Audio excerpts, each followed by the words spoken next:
ముఖ్యమంత్రి కావాలంటే మొదలు ఎమ్మెల్యేగా గెలవాలి, కడమ ఎమ్మెల్యేల బలం ఉండాలి, తోటోలను దాటుకొని పార్టీ పెద్దల తాన పతార చూపించుకోవాలి. ఇది జాతీయ పార్టీ అయితే.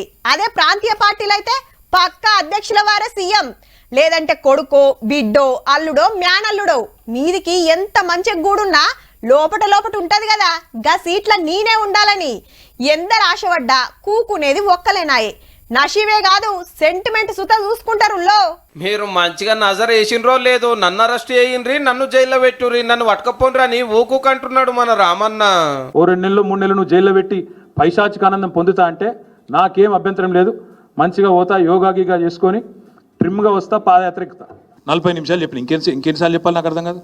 40 నిమిషాలు వివరంగా చెప్పిన, ఏం చేస్తావో చేసుకో అని చెప్పి ఇంకేం చెప్పాలి, ఎన్నిసార్లు చెప్పాలి. కార్ రేసింగ్ పెట్టిస్తానికి ఎవరి పర్మిషన్ లేకుండానే 55 కోట్లు ఏరే దేశ పొలకు పంపింది ఒక కేసు. మొన్న లగచల్రల కలెక్టర్ మీద అటాక్ చేపిస్తానికి ప్లాన్ వేసింది అనేది ఇంకొకటి.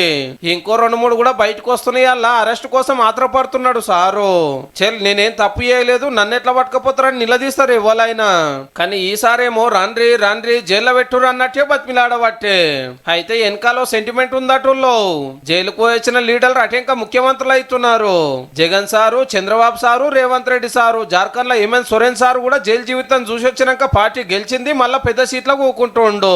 ఎట్లనన్నా చేసి నేను కూడా పోయేస్తే ముఖ్యమంత్రి అవుతా అని రామన్ ఆశ కావచ్చు.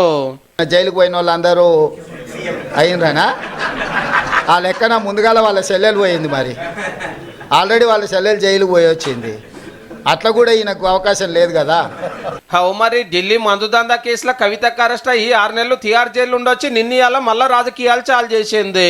ఈ లెక్కమట రామన్ అరెస్ట్ అయినా కవితకే సీనియర్. మరి ఈ ముచ్చటిన్నాక అక్క ఎంత మురుస్తున్నదో అన్న ఎంత నారాజు అవుతుండో పో. సైకో రామ్ అంటే తెలుసు కదా, అంతే. ఇక ఆయన పరిస్థితి ఆయనకే అర్థం కావట్లేదు. ఆయన పక్కలో ఉన్న వాళ్ళే పక్కకు వచ్చి ఫోన్ చేస్తారు, అన్న ఇటు పిచ్చిలేసినట్టుంది, ఏందేదో మాట్లాడుతుండు. కాబట్టి ఇప్పటి నుంచి సైకో రామ్ అని ఫిక్స్ అయిపో. Thank you.